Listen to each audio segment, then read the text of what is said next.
December 2nd, 1861, a storm turned the Willamette into hell. One family tried to escape. 4 children drowned, and for 164 years, someone has been coming back to this grave, leaving toys for a little girl who never came home. Imagine this. For at least the last 22 years, someone has been quietly coming to this forgotten corner of Crystal Lake Cemetery in Corvallis, Oregon, leaving bright artificial flowers, strands of beads, tiny plastic toys, even a pencil every now and then.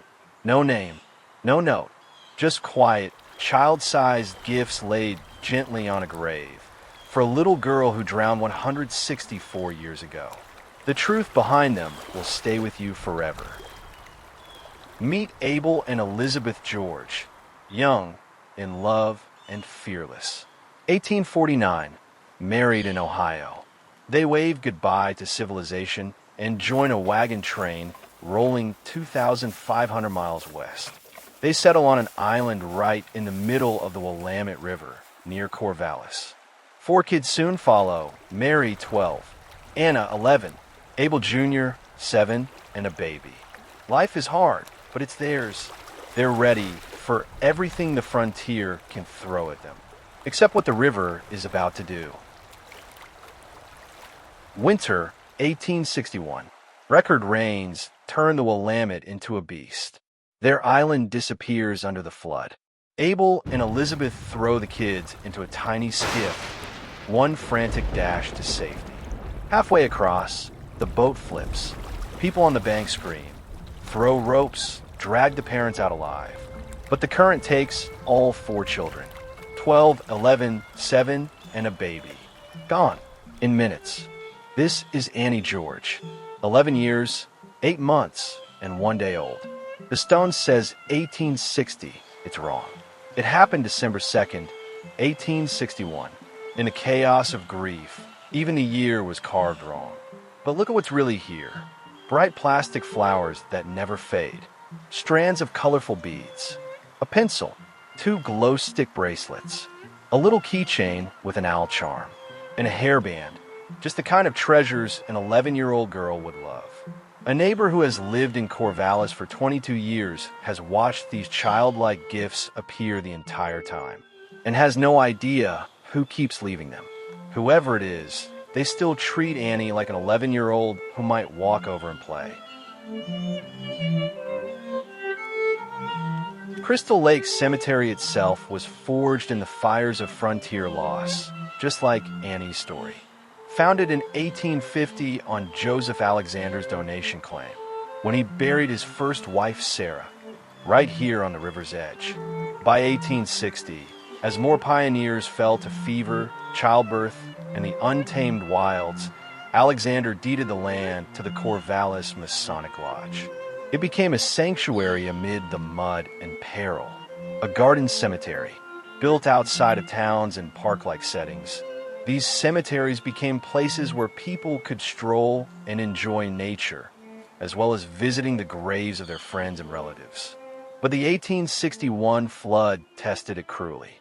Annie's marker endures. But in a place haunted by so many silent losses, it's no wonder questions about her siblings linger like river mist.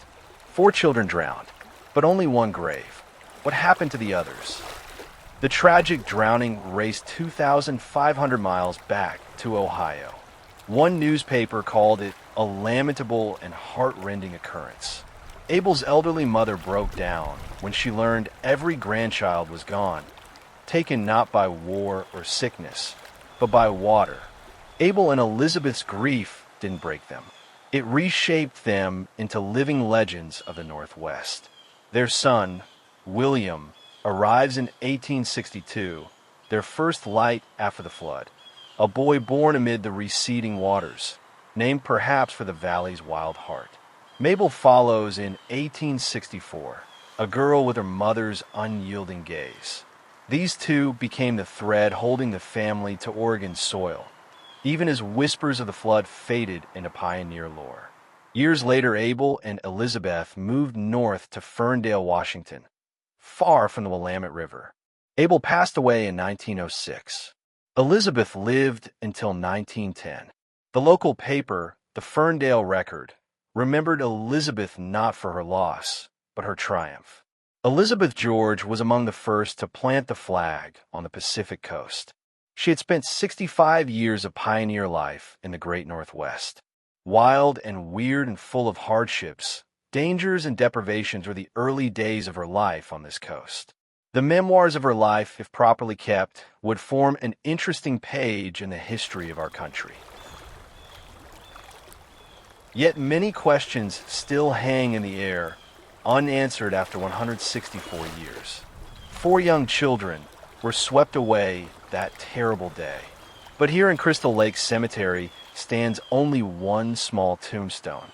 Our Mary, Abel Jr., and the baby, lying here too, beneath this grass, in graves the flood left unmarked and nameless?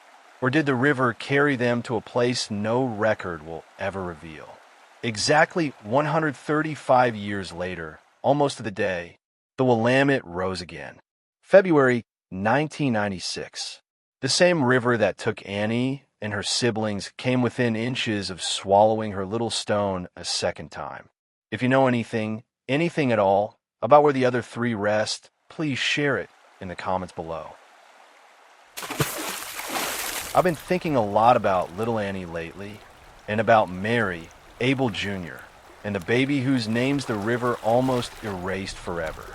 These stories only survive because a few of us keep flying the drone, keep digging through dusty courthouse basements, keep walking these quiet rows of stones, so no child is forgotten again. Today I turn on the join button under this video. There are no stickers, no early access, no perks at all. Just 3 simple tiers to make sure the next hidden Oregon grave gets its story told before the grass grows over it for good. If you've ever stood at a pioneer stone and felt that ache, if you believe these names deserve to stay spoken out loud, this is the way you make sure they do. Thank you for helping me keep Oregon's history alive. One flight, one record, one child's name at a time. This is why I keep the drone in the sky, and why I'll never stop chasing dusty records and faded names. Because even the smallest, toy-covered headstone in Corvallis can carry the biggest story you'll ever hear. And someone, somewhere, is still making sure Annie's story is never forgotten.